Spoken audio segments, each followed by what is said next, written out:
Hello and welcome back to the Knitmancy podcast. I am your host Valentina, coming at you from just south of Richmond, Virginia. Here we are. I have been having a whole situation having to deal with recording, but we are here.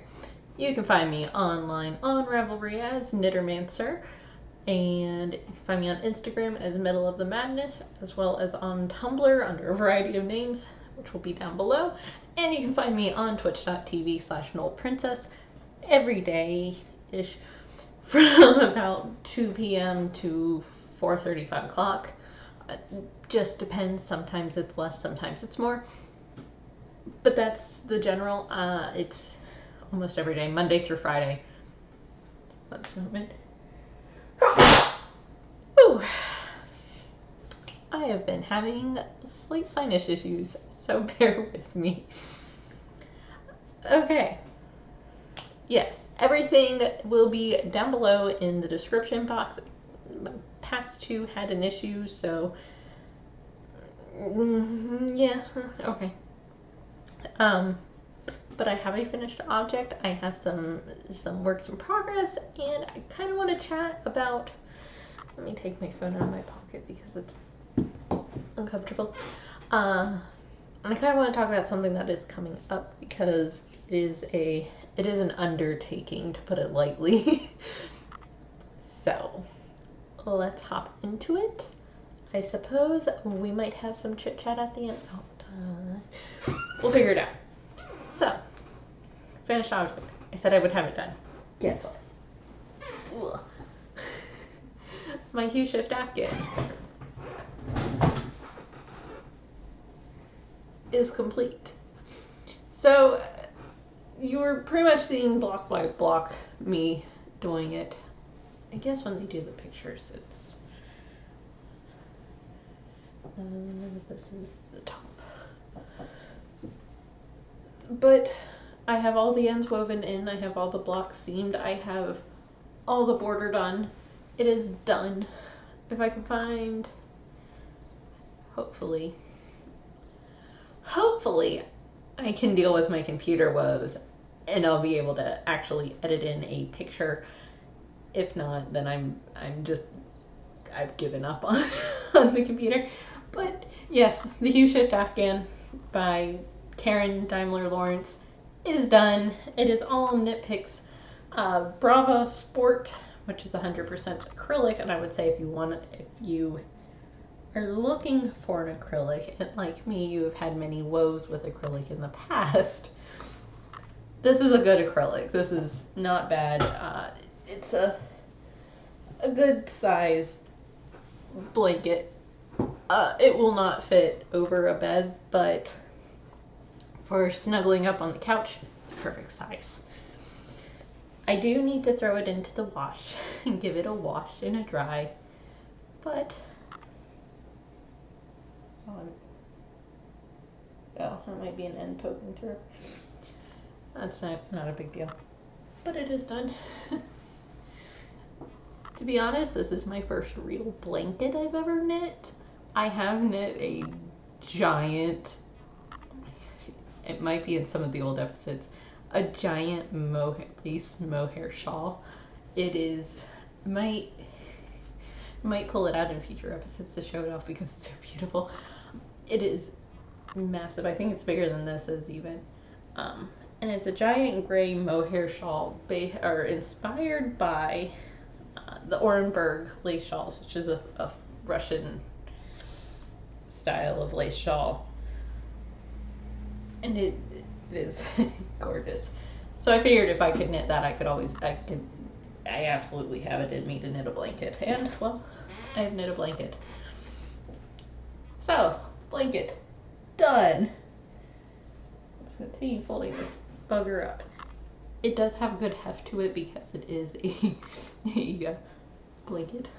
Here we go. Oh, that shows that off a little bit better. Yeeting it off to the side there. So that's done. Finally.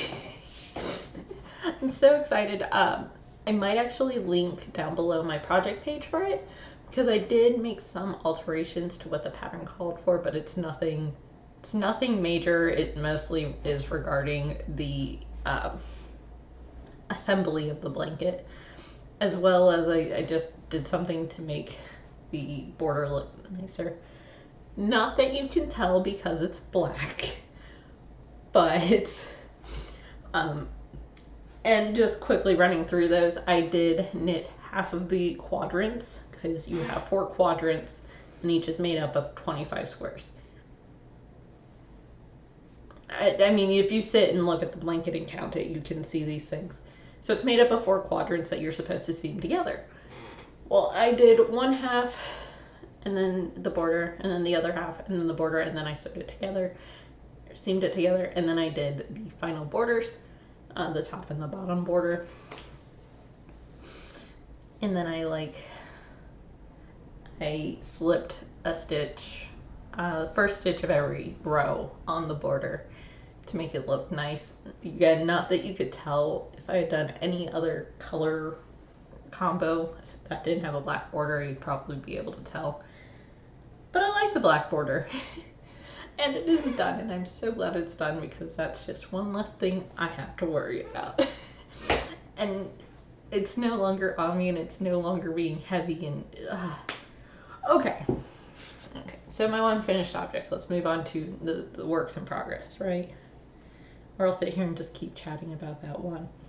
So we also have my Hermione's Everyday Sock in Don't Be a Sad Bear by Chromatic Yarns. The ball bands for right there. Yes, so it's a pattern by Erica Lueder.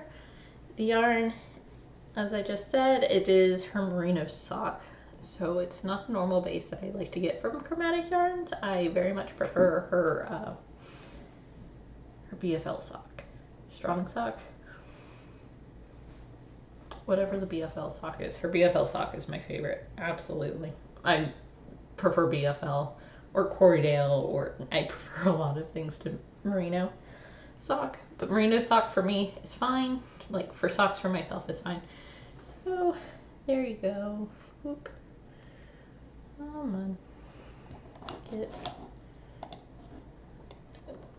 Y'all, don't trust autofocus ever. There you go.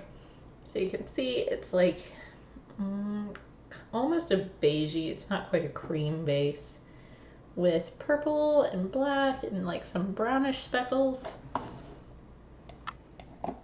And it's been doing that lovely like pooling. I love pooling. It's a thing. I love pooling. So I am just working down along the foot, and eventually I will have a sock. Again, this is like my travel knitting. It gets thrown in my bag, so progress on it is slow but steady. And I will yet again move my little bear down on camera, because if I don't do it now, I'll forget to do it later. There we go. So he is now moved up. That was like a solid inch of work. When I work on it, I like go through it. So yes, Hermione's Everyday Sock. And then I have another sock. I have I believe the pattern is just called Anarchist. It's from Subversive Socks. And there you go. So I've got my cuff done. I know last time you saw like that much cuff. And now I'm on to the stripe pattern. And so I'm on the leg, and I just keep going. I just keep going. So it is a top down or cuff down sock. 1x1 ribbing. It seems to be what all the rage right now is, 1x1 ribbing. So yeah, got that much. Let's go into my little stitch markers and find something to stick on it so we know. We'll go with this little guy from Flying Needles, who I visited on the James River Yarn Crawl last year, and that has been postponed until September of this year.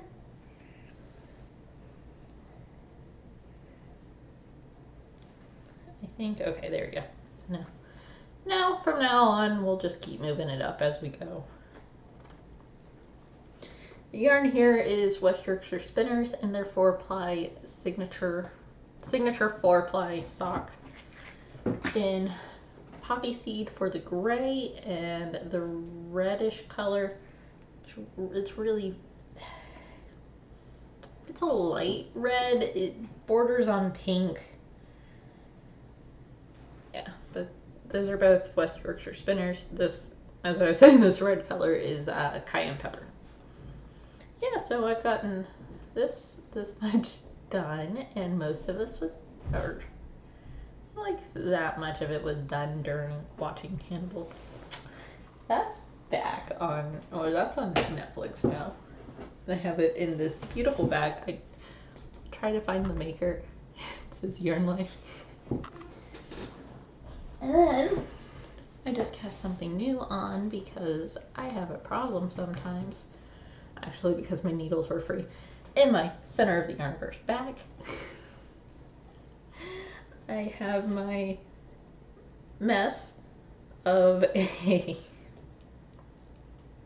Okay, let's sort this out. As I stopped because I was moving around playing a game with running around. Okay, so I have the start of the Secret Summer Top by Jessie Maed Designs in Urban Girl Yarns, Virginia, on the Virginia base in Ruth Bader Ginsburg. Here we go. We know what we're talking about, I think, possibly. I might know what I'm talking about sometimes. Working on that. So I started this today and I've just got I started the rib. I have a couple more rows to go before I swap needle sizes. And I'll stick a little progress keeper on here. I have this one that I made. It's got a little St. Christopher on it. I'm not religious, but I will take any amount of luck that I can get in life. So we will stick St. Christopher on here. There we go. I'll move him up as we go along. So, yeah. So I just started the ribbing. I'm sure that by this evening I will be onto the body. I am doing the version with increases, not the straight line. Just because, really. So I'm sure I'm going to keep working on this. I'll actually leave this in my lap when we get chatty. That way I have a thing. Well, I guess that's actually all that I'm currently working on. I'm going to have to finish a couple of things before I continue working on my crocheted gingham blanket, which I showed in the first episode of this season, I guess is what we'll call it, of the podcast. Mostly because it's big.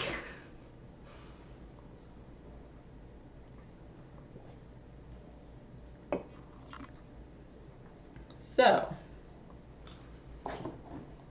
actually I had something else to show, so I will be back. Okay, so I'm back. I know that wasn't really a whole lot of time, but I did have something to show, and this does coincide with what I want to work on coming up. God, the lighting in here is just bad. So I ordered a Mountain Mama sock kit from Stress Knits, and I got it in the, I guess they call this the standard colors of Mountain Mama, Dahlia, and Palm Lines. I will be knitting these for my youngest brother, who is going off to college in West Virginia. He doesn't mind the song Country Roads. I absolutely despise it. So, also I'd really wanted to see, Dyer's name is Stacy, I really wanted to see what Mountain Mama looked like, because it seemed like the proper sort of green for me. And I really do like it. It is like a deep tonal green. There's little bits here and there, but it is definitely a color I could see myself revisiting and getting more of. And this is on her favorite base, which is an 80/20 superwash merino nylon with the 2 minis. So I have the pattern, I have the kit. I will start these as soon as I think probably my Hermione's Everyday Socks are off the needles. That way I have something to go with. And if you don't know about the Mountain Mama socks, they are a colorwork sock. So you require the 2 minis to do the little colorwork on the cuff, or on the leg, really. And then you have your main color. By the way that she packages this with a little bit of twine is just, it's cute. It's real cute, y'all. So I just got this on Monday too, so excited about that. Now, for the other part of the what I want to make or what's coming up, the more involved one, not this. I just thought about this because I was going to talk about it when I was sitting in the spare room / craft room, which is a mess, but my laptop was just not having it today. It was like, we are not recording in here. So my other thing is the Butterick 4254 pattern, and I want to do view A, which is a pair of stays. It also has 2 different corset patterns and another pattern for stays. And I really wanted to do stays as opposed to a corset of some description, purely because the stays do not require a busk. So stays are essentially corsets. Back in the olden days, 18th century, you more often saw stays than you saw corsets. The corsets really came into fashion 19th century. You know. So really the only reason choosing between the stays and the corset is I don't want to have to get a busk right now. I did pick up zip ties to be boning, so we'll see how that works. Although I do know where to source some synthetic whalebone if it does not go as planned. If it doesn't work out as planned, I'll put it that way. But I am absolutely refusing to touch that featherweight boning from Joann's. So I will start this fairly soon. I need to get some canvas for the interlining. And, right, lining, boning, yeah. It calls for an interlining. Interfacing, it calls for canvas. Which actually, oddly enough, is not accounted for in there. Anyway, I need to get some canvas, and I do have some quilting cotton that I'm going to make my first one out of, so it will be stiff. But I'm wanting something as opposed to your standard bras of today because I've been having issues, and I'd rather have something that's more supportive and more comfortable to wear if I can. I don't mind wearing bralettes. It's really like I've been having issues where if I'm sitting down, my underwire will jab me in the arm. This one's not so bad, but I have a lot of like bras where the underwire just wants to, and it's not even like it's poking out, it just wants to sit out in such a way that's very uncomfortable. So my first one will be a not super historically accurate set of stays. I think instead of doing metal eyelets, I might try to do some sewn ones. We will see. We will see. And I will be doing the closed front as opposed to the laced front for now. But yes, so I have my boning. I have most of my fabric. And yeah, I think it's only a few pieces, so it's not really a big deal. I'll probably start cutting that out fairly soon. I got 2 different lengths of zip ties to try because I wasn't sure how long would be long enough, so I got a longer and a slightly shorter. But yeah, that's on my radar. That's coming up. It's from their Making History line. enjoy having a set of 4 patterns like that as opposed to just the one, because there's slightly more use for it. And if all goes well and I can prove to myself I can make a set of stays, then like I may as well try to make at some point try to make the full like 18th century dress and stuff. So that's that. That's what's going on in my world. Do I have really anything to chat about? Been working with the dog, trying to teach him leave it. That's hit and miss work, as training dogs can be. I mean, considering he's 2, there are quite a few things that he should know that he doesn't. I mean, he knows his basic commands: sit and lie down and paw. He knows those 3. He doesn't understand stay. He does not understand, like, leave it.